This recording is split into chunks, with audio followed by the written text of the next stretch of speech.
Are you not familiar with what's going on with that show right now? For the love of God. Because I didn't lose to you. It was my stupid son. Giant, like, Betamax tape thing where the tape would go back and forth. Oh no, trapped on an island with Minetta. It's over, the panel's over. Now, coverage like no other. Bringing you videos from the event floor. You're watching convention coverage. Who does everybody play on this show? My name's Katelyn Barr. I play Ryu Q, the big dragon lady, the pro hero. I'm Mike McFarland. I have the good fortune of playing not one, but two characters.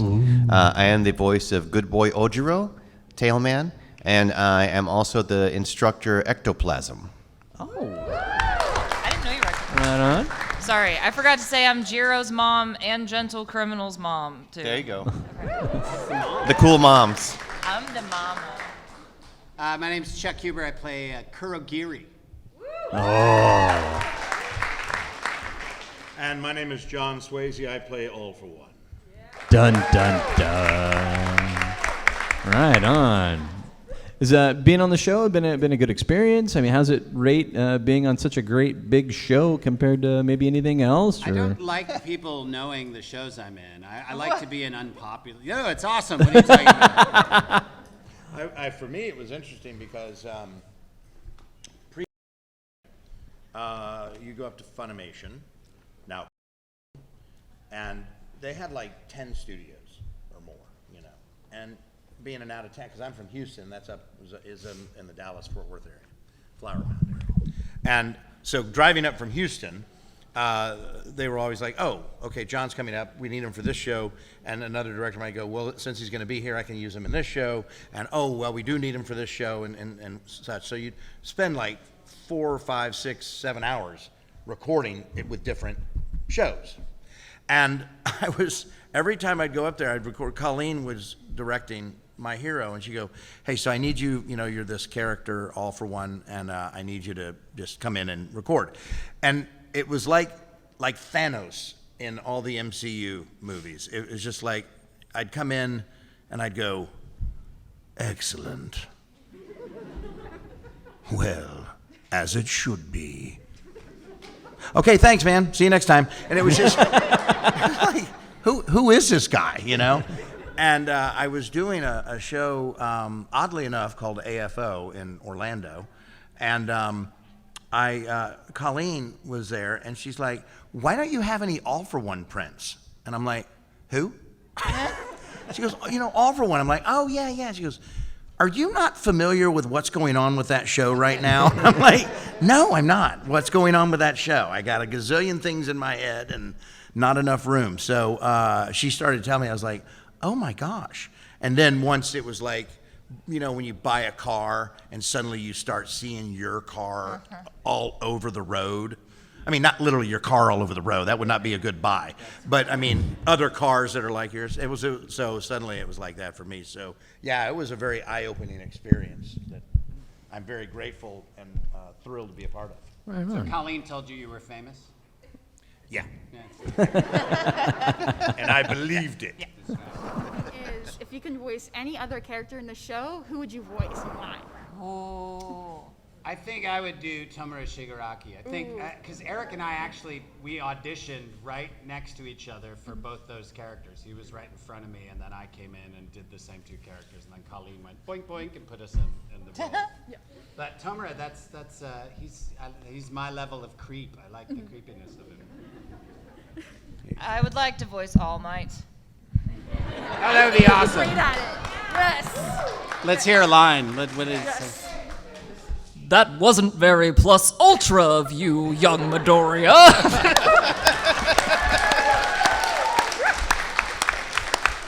That would be really good. That would be Thanks. awesome.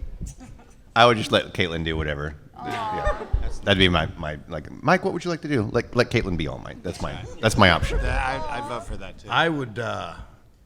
I would still play All for One. I don't want to play, and I would not hesitate to fight a girl All Might. Put him up. I would crush you. You probably would. I'm the wimpy. I'm only when he's wimpy. All Might, not the big buff When he's one. Small Might. Yeah, Small Might. Small Might. Give him a southern accent, call him Y'all Might. Gains a lot of weight, he's Ball Might. Trips a lot, he's Fall Might. I was gonna say in autumn he's Fall Might. Same brain. As a baby, he was Crawl Might. When it's very windy out, he's Squall Might. He has his own bridge, he's Troll Might. Good Lord. I'm dying. It's over, the panel's over. Sometimes he flies straight up in the air and he loses power, he's Stall Might.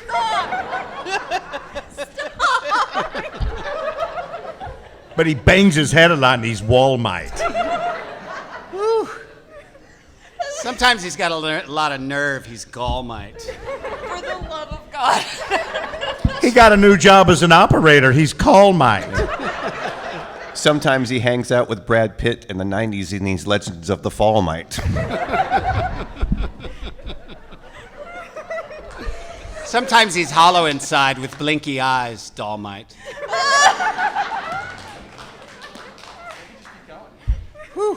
Sometimes Please, he I'm already dead. Sometimes he forgets who he is and he says, "What?" There we go. Might. Sorry. We gotta move on. Yeah, I think I successfully We can pepper him in as we successfully go. ended that tragedy. That was a journey. That was beautiful.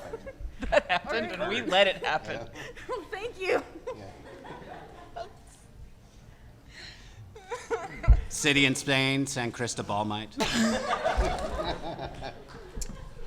would like literally knock the wind out of me. Well, hello. Hello. Does a nice thing and you go, "Thank you," and he goes, "Not at all, Might." No. It hurts.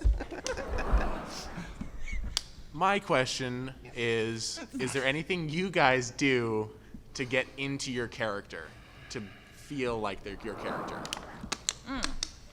I don't have to work too hard to produce Ryukyu's regular voice. I play a lot of deep voice characters. At cons, I'm like, "Oh, hi, how are you?" But like, I have a pretty low setting voice. But for her dragon form, which I also voice, I feel like it helps in the booth to just like, when you're playing a big character, to like make yourself bigger. Do y'all do that? Do you like just like expand? Like, I don't know how to explain Well, it. I actually have to shrink myself to be proper size. Oh, okay. You know what I mean, though? Like, you kind of like, Yes, I do like, Yeah. I definitely have to do that and like really, really warm up the voice that way to not hurt myself, because I have hurt myself doing that voice before when I was younger and foolisher. But yeah, I guess just get big. That's what I do. Gotcha. Physically huge. I suppose I do two things beyond just like the normal warm-ups and whatever else. One is I'm fortunate enough, and it's with every show, like Colleen and the engineer will have a reference. And like, here's what you did last time. Like, let me hear that. Great. And that super helps out with like where they sit tonally. And then beyond that, like as far as the physicality that like Katelyn just mentioned, Ojiro is a good boy and he's very athletic. So I suddenly stand up a lot straighter. Aw. And I try to like have the like, a person who works out constantly physique rather than slouchy boy. You'd be surprised how big of a difference it makes. It does. And it also affects your, how you see yourself and your attitude in your head, a whole bunch of stuff. So yeah, I stand up very straight and give him athlete chest. Yeah. I usually have a shot of whiskey. That's not true. It's That's vodka. not true It's at all. vodka. That's you Not putting the true. character in you, not you getting the character. But yeah, like Mike, I mean, I'm a big believer in being very physical when you're in the booth. You can't just stand there like this or your hands in your pocket. You have to let yourself be physical, and so the normal warm-ups and stuff like that. Fortunately, it's not a far reach for me to get to that voice. So, it doesn't take like hours or anything like that. Gotcha. Yeah, I physicalize too. You have to. I can't not do it. Gotcha. Have to. That's a good question. Yep. That's a question we don't get very often. Thank you. Thank you very much. You're welcome. Awesome. So when he goes shopping, is he Marmite? Very good, man. Very good. Way to call it back. For you to come up and ask that, the gall might. Okay, okay. Just playing. No, sorry, just kidding. I've been So reduced anyway, from words to laugh. okay. I'm All Might. Okay, just come. Can I ask a Soul Eater related question? Sure. Okay, this be for, of course, John and Chuck. So, what qualities do you share with your characters on that show? I think a lot of them. It was actually one of those characters where it's like he's a teacher and you don't know if he's good or bad, and he likes to dissect things. This should go to Chuck. This is a real Chuck character. Yeah. And I like his questioning nature of, he questions like, these are the rules. Let me, he likes to look at the world in the gray areas, which I certainly enjoy. I don't like the 2 boxes we're supposed to fit into. We're supposed to fit it into 2 boxes? That's it. At one time, they slice you in half and put you in little pieces. I'm a father in real life, and I discipline my children with a Reaper chop. Aw. Walk around with a giant hand. Interesting. Thank you. Sure. Thanks for your question. What's your favorite line or blooper? I don't know if it's a blooper, but I had the hardest time learning how to say Shie Hasaikai.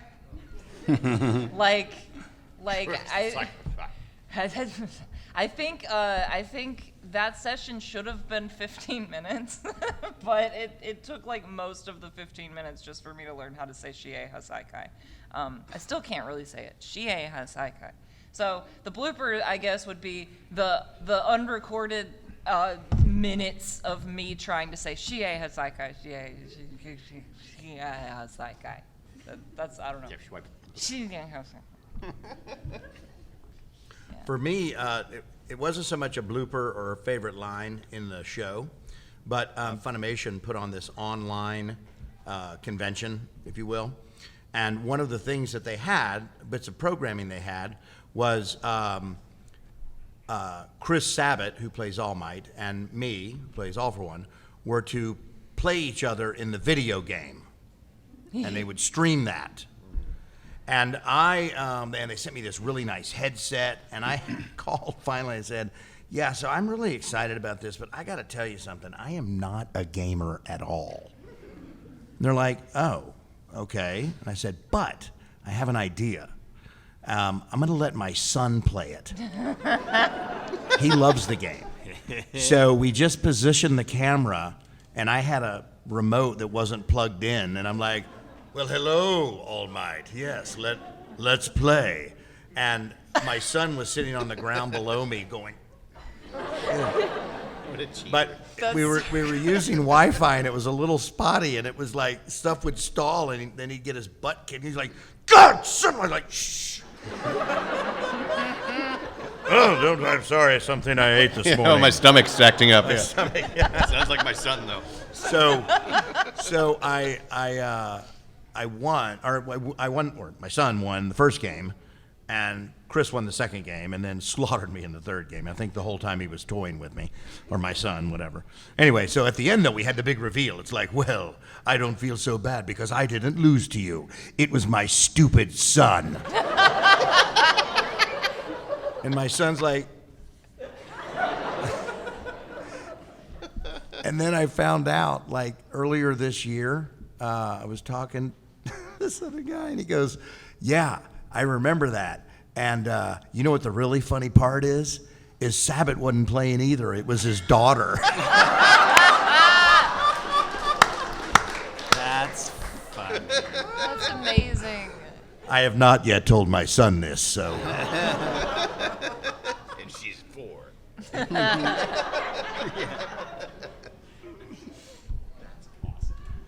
I don't have anything remotely that interesting. No, I don't either. No bloopers. That's gonna be hard to top. Panel's over. Good night, everyone. I had to say it in the same sentence as like 4 people's names too. It was rough. Thank you. You're welcome. Thank you. So my question to all of you is, what was the journey like when you first started your career to where you are now? But a lot of things have changed, even since I've started, because they've all been doing it longer than me. But even since I've started, the climate has changed so much. Part of it in the past few years with the things have changed because you're competing with actors from literally all over the world.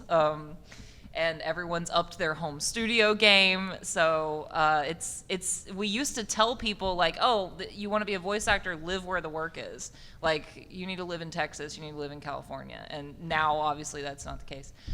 So things have changed in that way. I think I was like one of the last people to like start working before there was like this huge influx of like, not in a bad way, but like fans moving to Dallas because they wanted to be voice actors.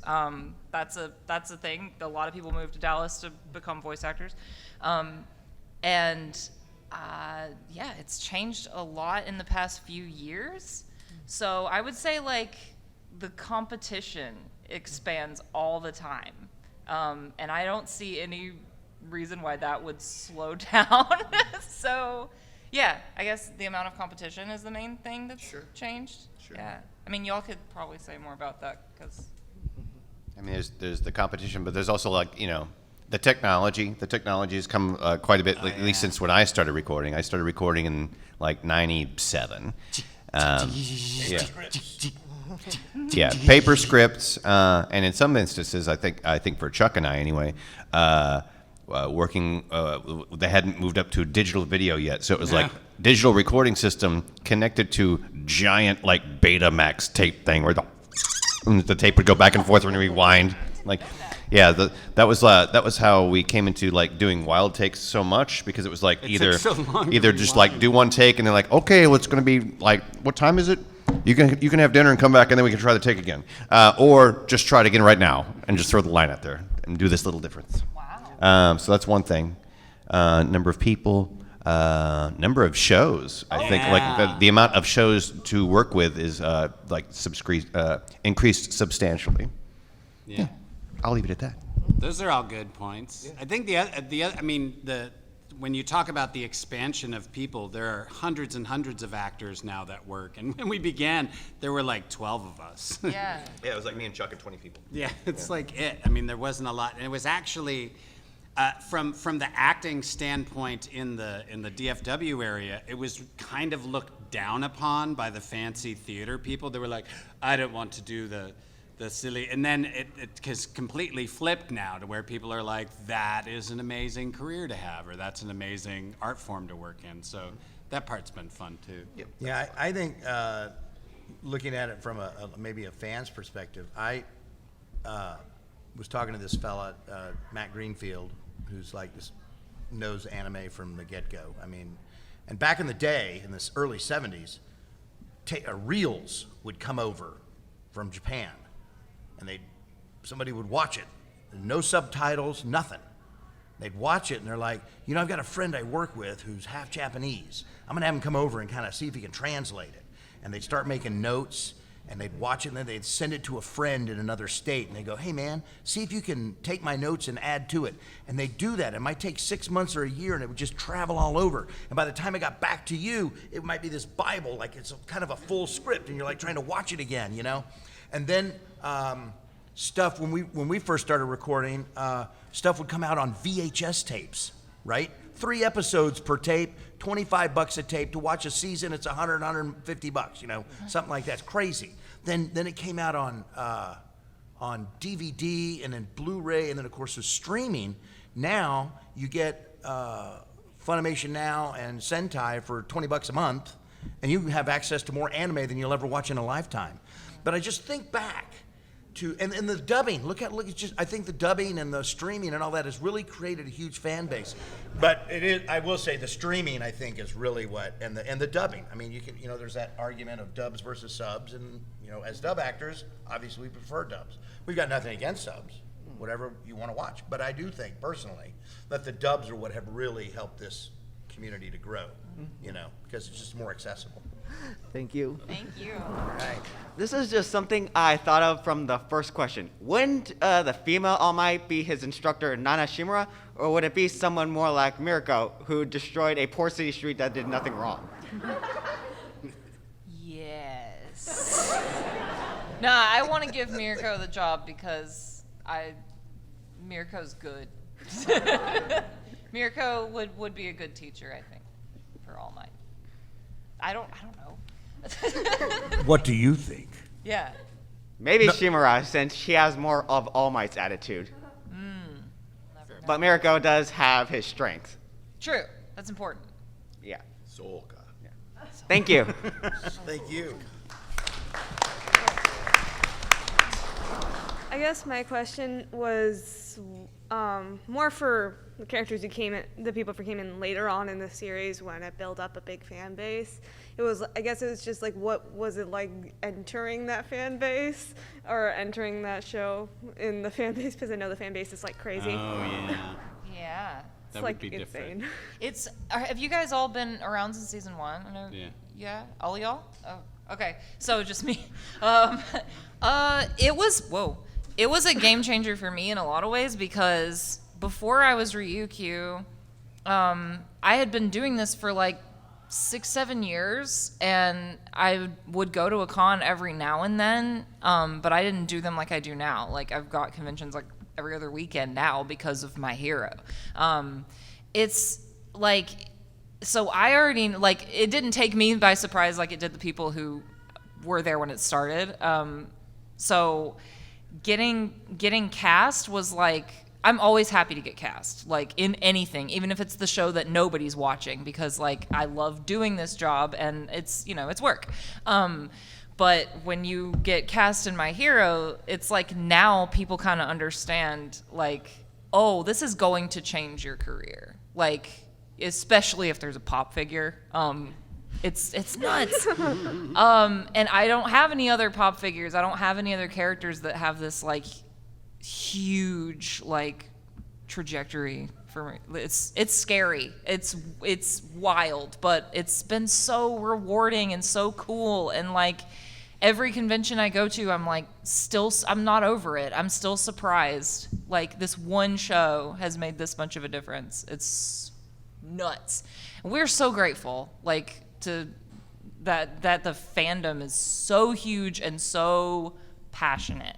Like, cause it's clap. You should clap. I heard somebody like did like a clap and a half. Thank you. Thank you. My question is, with your guys' characters, you were given your quirks. What quirks would you guys pick yourselves? I would absolutely have Kurogiri's quirk. I think Warpgate is for a really practical, like secretive quirk that you can just sort of keep to yourself and not have to show off to everybody. You can steal, you can, go all around the world, you can drain the ocean, all sorts of stuff you can do. Space. I guess I have a two-part answer because technically I guess a quirk is it's like the one thing, right? It's a one type of power, not like an all-encompassing power. Because what kind of power would you like? Do you know who the Beyonder is from Marvel? I would like that. Here you go, you're God. So you can do anything and whatever else. As far as like within like a My Hero setting, I would like for my quirk to be that I could enjoy eating whatever kind of food I wanted at any time of day, and I would always look fit as like Brandon Lee was before he passed away, like just super ripped. Like no matter how much chocolate cake or crawfish etouffee or something like that, it was always like bam, 24/7, with no effort. Nice. That's so good. The only effort is spoon from plate to mouth. It's the dream. Yeah. I hate to be boring, but I would still have Ryukyu's quirk. Like, giant dragon. Not only is that very useful, but it's simple. It's useful. It's awesome. Why are you laughing? I'm having a problem. Call in the dragon. Yeah. Exactly. You Dragon can will fix everything. I would The never have barbecue's to not get on a working. plane again. It's true. We still don't know if she can breathe fire, though. She has to be able to breathe fire. I would say Ryukyu's quirk plus breathing fire. I would say all of them. I'm not happy with just one. Yeah. Nice. Awesome. Would you be? No. Then we can talk. Right. Thank you very much. So, what superpowers do you not want? I don't want the Midas touch. Oh, that's a good one. It'd be a drag. Yeah, no monkey paw superpowers. Like, you get this, but this. Yeah. With a zombie. I don't think I'd want to be unkillable. I think I would regret that. The live forever power, this is not for me. I'll take it. I want to. I'm just playing. Eventually. I don't want the superpower of being able to grow my fingernails at will. Okay. That would be terrifying. So this is still a Wendy's. You didn't pull through yet. Jeez. That was actually that was a Family Guy reference. Sorry. So I have a question for all of you. If you guys were a teacher at UA, who is one of the students in 1A would be the traitor? Oh. Would you think would be the best traitor that is undetectable? Well, if they're not detectable, how The do we funny know? thing is that I am villain Uraraka right now, the UA traitor. I don't know. I don't read the manga. I don't know. But she's the purest, sweetest girl, and I trust her. So that's who. That means a lot to me right now, because I'll double up on that. I'll same answer. I will do the same answer as well. There we go. 4 for 4. Well, the pressure's on now. I'll do it. It's all you. Thank you. What character would you want to play before you got selected to voice a character in the show? Some of the characters in My Hero, when new characters come up, some of the time Colleen, the director, sometimes she knows exactly who she wants. She knows a lot of the actors in our talent pool really well, and sometimes she'll have somebody in mind for, Leah Clark, who plays Toga. She said in a panel recently that Colleen knew she was going to be Toga for a long time before Toga actually appeared, because Colleen is really into the source material. She reads the manga. She knows about My Hero, back and forth. So when Toga came up, she knew exactly who she wanted for Toga. Some roles they have to have auditions for, so tryouts. So they'll send a document to a few actors that they think might be good, and with the characters' lines on it, and those actors will record their best try at those lines, and then she'll pick from those. I actually auditioned for Miss Joke before Ryukyu, and I wanted to be in My Hero, to be honest. I didn't know the characters, but I saw her and I was like, she literally just makes people laugh all the time. That's so cool. I want to be her, So I got kind of excited about Miss Joke. I didn't get it. Amber Lee Connors got it. She's wonderful. She does a great job. Happy for her, because now I'm Ryukyu. I got Dragon. Yeah, I got the dragon. So, Yeah. so I would say Miss Joke was one that I kind of had my eye on, but I'm honestly happier that I got Ryukyu. I think that's more suited for me, and I love her even more than I think I would have loved Miss Joke. So. Thank you. Yeah. Oh, we're all gonna answer. Yeah. I was not versed in the show. Granted, I was there when we had the first round of auditions, so I wasn't emotionally attached to anyone. I was I gotta have that one. I didn't experience that, so I was just I will go through, as she was mentioning, there was there's some sides, and in this instance it was Mike, here are any of these 5 or 6 or 7 or 8 sides. Pick 2 of them, pick 3 of them, and then come into the booth and we'll try stuff. I'm cool. I know that All Might was one of them that I read for, but it was just that seems neat. Yeah. That was the extent of my knowledge about it. I'm he could have had 5 lines and never come back. I had no idea. I was that one seems neat. So I just picked from that capacity. But I did read for Ocho, so I got my good boy. Yeah. I was just happy to be cast. I was, like I said, I got cast, and I didn't really know much about the show at the time. So I didn't really have a moment of oh man, I wish I would have auditioned for so-and-so.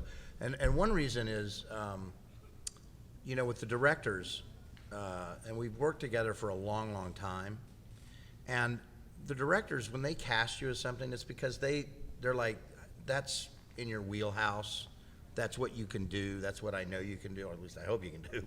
But, you know, so, I mean, I just felt like, for me, that it was just the perfect role for me. You know, Shigaraki, I couldn't pull that off or, you know, anything. So that older, deeper kind of guy is usually what I get cast as. So for me, there was really no other option. I mean, for me, I that's like, I was like, oh no, All for One is great. I don't need to be anybody else. Don't want to be. I mean, I could be all of them if I wanted to. Yes. Thank you for your question. Thank you. So my question is just that if you could voice any character at all, not even from My Hero, but like anything at all, whether it be an anime or a video game or anything, just what character would you want to voice? I grew up with Marvel and DC comics. So my blanket statement would be any of the named ones that I remember from reading when I was a little kid. And if you're like, you have to pick one, Mike, I'm like, well, then the Joker, because I think it'd be so much fun. I'd like to be in any Miyazaki film. Ooh. I'd be store clerk number 2. Here's your change. I'd love it. I want to be. I hope that when more Dragon Ball comes around, there are more girl Saiyans, because I want to be a girl Saiyan and scream and fight so bad. She could do it too. Yeah. She does it in real life. Yeah. She kills people. I beat Chuck up right before She this. did. She killed me right before this panel. Yeah. This is just my ghost. I'd like to be the skipper in the new animated series of Gilligan's Island. You'd be great. You'd be such a good skipper. I mean, there is no plans for that, but if there were. We're going to have to come back in for one more little buddy that had some mouth spittle on it, so just clean up your little buddy. Oh, I wonder how many people in this room know what They don't Gilligan's get that Island joke. is. They're like, Gilligan's what? Yeah. You're too young. Nick at Night exists. Thank you. Thank you. Nick at Night. My question is, what are your thoughts on the character you voice act? I think Ryukyu is pure justice. She can do no wrong. I don't think she would ever stray from the straight and narrow. I think the jury's out on Kurogiri. I don't know. I think we'll see what he becomes. I see All for One as a double rainbow. What does it mean? Double rainbow. That's so brave of you to say. I don't know. I've already alluded to it a couple of times. I see Ojiro as just like good, wholesome, like, you know, has the maybe not the same physical capacities, but like has the outlook of like a Captain America. Like he's a good boy. He's a good, strong boy. Thank you. Thank you. Out of all the students in Class 1A, who would you adopt? Uraraka. That's my daughter. That's my answer. I'm sticking to it. Yeah. I would adopt All for One. Bruh. Pet him. It's just like this. Sir, this is Earth. Yeah. This is Home Depot. That's why I have 2 rainbows. I would adopt no one. Wow. I would let them suffer on their own and laugh. And then eat their dog. I almost took it. If you could be on the opposite side, like on the opposite team, who would you be? Oh, like the good guys pick a villain to be? Yeah, or in the bad guy pick a good guy. I'd be Toga. Thank you. And Lyra's character is Dobby, right?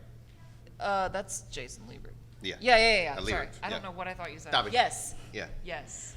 I'd be All Might. I'd be All Might. I'd be All Might. I'd be All Might. I'd be All I'd be All Might. Might, then run off a cliff to my is what I do. I'd smash myself willingly on the rocks below. Then I'd turn back into All for One and go, ha ha ha. Thank you. Thank you. Aw, that's a good question. So, what is one piece of advice that you wish you knew at the beginning of your career? Treat every job as it is your last job, and don't blow your money. Thinking, oh, I'll just get another one. That's a good one. Yeah. Don't take it too seriously. Yeah. I'd say probably don't. It's a funny job. So you should treat it like it's fun and funny. There's also like there's not like a level that you get to where like you're done. You're done learning and improving. As actors, like the best thing you can do to become a better actor is to act often. If you're not in something, if you're not working, take a class. I take a lot of classes currently just to stay sharp and get extra time working on the microphone, work with different directors. Yeah, I think always be learning. Thank you. Thank you. If you were stranded on an island, what character from Class 1A would you pick? To like have to be the other person on the island? Yeah. MacGyver. You said Minetta wrong. Oh no, trapped on an island with Minetta. Oh God. I would pick Momo because Momo. Momo's a good one. Yeah, because she can be the stuff that you need to survive. She can be a boat. Yeah. Oh, but I mean, if I'm Ryukyu, then I can just fly off the island. Yeah. So. That makes sense. So I'll I take could Momo. portal off. Yeah. Okay, you can take Momo. Momo's my pick then. Thank you. Yeah. One is something that actually Shigaraki said in season 4, and one of his things was before a certain scene happened with Overhaul, he says for someone who hates quirks so much, he shouldn't be using his own to take them away, something along those lines. And I just kind of wanted to know what you guys thought of that, kind of. That's pretty deep. But also, Shigaraki's a jerk too. So. Creepy jerk. Yeah. Creepy jerk. He just misunderstood us all. He's a He is good boy. All bad guys think they're good. Of Of course. They're doing right. They don't think they're doing anything wrong. No, it's the way it should be. Thank you. Thank you very much for being here. Give a big round of applause, please, to Katelyn and Mike and Chuck and John.